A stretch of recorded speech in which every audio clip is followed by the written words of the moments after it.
Revelation 2513. From the 16th of October 1942. Prehistoric human beings. Responsibility. Throughout infinitely long periods of time, Earth has evolved such that it can be home to countless living beings and therefore complies with its drow task as a place of education for the spirit.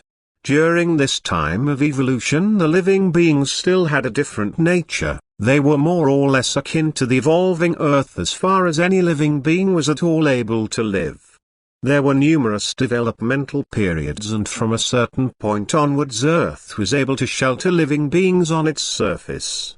However, as Earth evolved, the more these increased in number, and thus the development of Earth's external form advanced as well as the living beings, which were assigned to Earth for the purpose of higher development. It took an inconceivably long time, yet this process of evolution was necessary because the spirit within, on the surface and above Earth, first had to prove itself during the condition of constraint, which the spirit in every work of creation is subjected to. During this time of development, the spirit passed its test and could slowly evolve into a living being.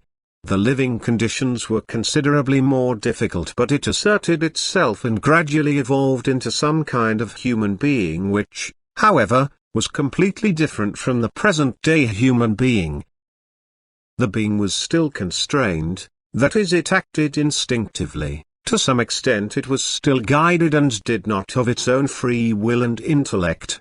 Although outwardly the being resembled the human being, it was still on the level of the animal world in every other respect and lived in accordance with divine natural law and therefore instinctively, without consciousness of its actions.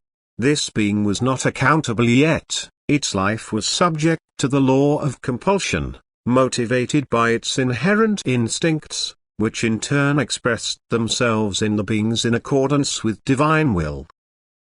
These living beings were compatible with the primitive conditions of the Earth's surface, but to a certain extent they contributed towards the Earth's development by multiplying themselves, and with their unconscious actions accelerated the changes on the Earth's surface, which became increasingly more suitable to shelter more evolved living beings until the first human beings, equipped with free will and intellect, were assigned to live on this Earth.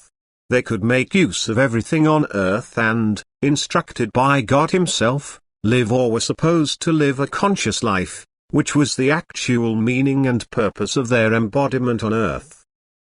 However, now the human being was also answerable to God for his actions and thoughts.